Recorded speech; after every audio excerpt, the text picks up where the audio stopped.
it going? How about you? Oh, not bad. The one-man show. Well, the kind of one-man show. The one combine show, that's for sure. Yeah, I got my brother just showed up to help Paul for a little bit. It's nice. Mama's, she's helping Just. She's a gopher. Just doing the grain test, taking around and getting fuel and stuff. So it's nice. Nice to have the whole family farming again. Yeah, it must feel nice, eh? Yeah, it does. It's been a lot of years, actually. Probably about 14 years since we were farmed last. 2008 was our last year.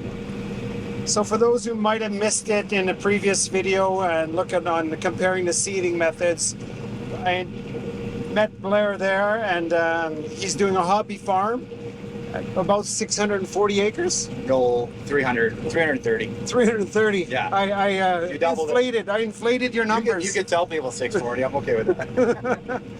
And the crop's looking really healthy. You guys did the biology on it, compost extract in the spring. That's right. So tell me about your crop, Blair. So what we're combining right now is the oats and pea intercrop. So we seeded a bushel and a half of oats and a bushel and a half of peas in the same row. So you just mix the seed prior to putting it in the box. Yeah, drilled it in the spring, no fertilizer. We did a pre-season burn down, so we got kind of cleaned up any weeds or volunteer canola that was coming up before. And yeah, like you're talking about before, we put the compost extract in, and I think we're picking up here second week in September, and it's looking really good. Finished the other piece there. I think we've got about probably about 80 to 90 bushels an acre. Exceeded your expectations? Yeah, it did. Yeah, for sure. I don't know exactly how much is peas and oats, like what the ratio is going to be, because it's well, it's all in the box there. So we won't know until we go and clean it. We're going to haul it to the seed cleaners in Nampa. They're going to separate it out to us before we go to the elevator. So the intercrop, is that what you called it? Yeah, intercrop. Yeah. You did that so the health of the soil, the help of the symbiotics between the two, or? Yeah, that's right. Mostly, well, just only for soil health here. Well, you got the peas. They complement each other pretty good. You got the peas that fix nitrogen for the oats, and then you got the plant for the next season.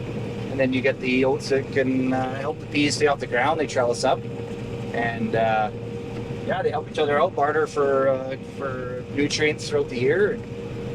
See, it's nice and thick. Looks pretty good. So you answered my previous question. It goes to a seed cleaner after this, so they could separate the two. Yeah, that's right.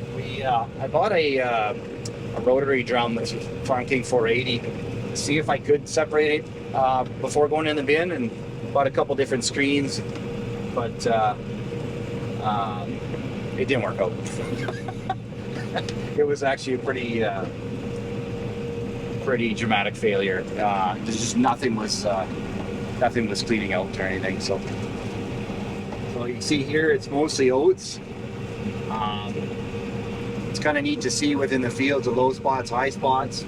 One crop does good and it takes off, and then it likes the conditions, and then if it's drier or wetter or whatever, the other crop will take off. So it kind of hedges your bets a little bit. But right here, it's pretty thick oats coming in. But there's still the peas you can see down in between the seed rows there. Yep, there they are. There they are, yeah. No, and it's thrashing really good. Sample's pretty clean, and yeah, actually, combine's been a breeze so far. So you use the term trashing. Do you want to explain what that is? Oh, just how it separates the seed from the straw and the chaff and stuff like that. Inside the combine. Inside the combine, yeah. So it doesn't, you don't get a bunch of straw and chaff and stuff in the box. And combine settings, we have to play with a little bit, obviously, because there's no setting for an intercrop in the manual or anything like that. So you kind of go in the middle for your rotor speed, concave, fan speed, sieves, all that stuff. You gotta kind of play with it a little bit, but we're not throwing much out the back. And there's definitely challenges to it, though. It's the maturity date didn't quite line up as nice as we wanted it to. Obviously, the peas were ready before the oats, so they matured really quick. And so they're really dry right now, drier than I'd like it to be, but I had to wait for the oats to mature and to dry up.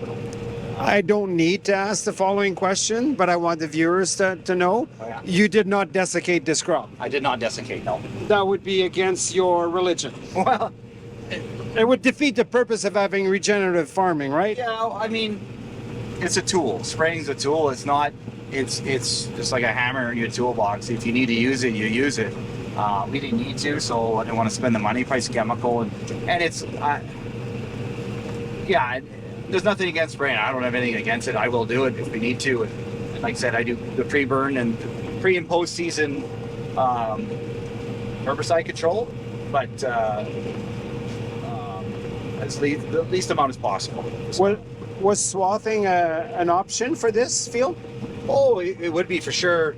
I don't own a swather, but the budget doesn't allow for it yet. First year problems, I guess. But yeah, but again, you got the maturity dates have to line up on the crops for swathing, and by the time the oats were ready to go, the peas were way too late to swath, and it would have you just had a lot of shatter and stuff. I'll tell you one thing though, the bears sure like it. You see all the bear damage here along the headlands. So we got a trail to the right, and you see the first 20 feet in is just bear heaven. Yep. You see all the scats everywhere. Oh, They sure did a lot of damage, and especially we're only a quarter mile from town. And did they go to town? Oh, they hang around. It doesn't seem like they're too scared of much. Yeah. They sure know how to pick supper. They're here every night. There's probably about 10 or 12 bears here. What? Between this field, that field. Oh yeah, all the headlands.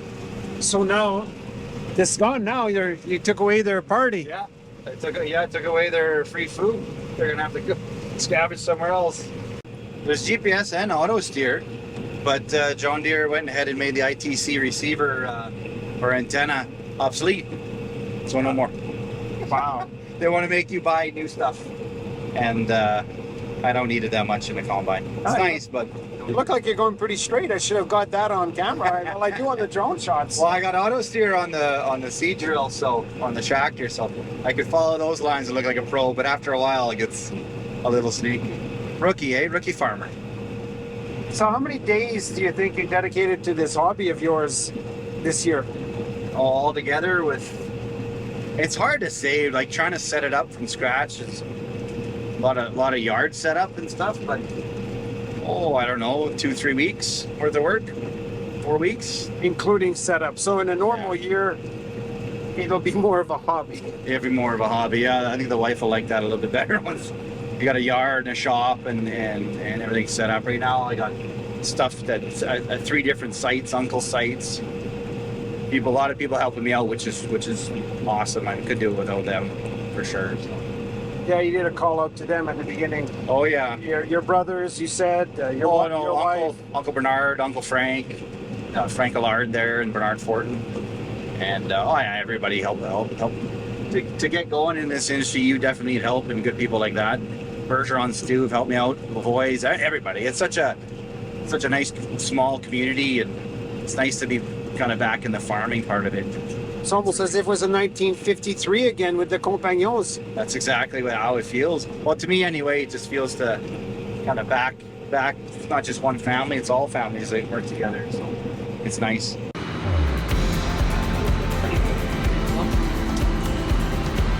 bad at all. Pretty clean. It's good. Okay, thank you, Blair. Yeah, you bet. Thanks. Once again. I will. Right on.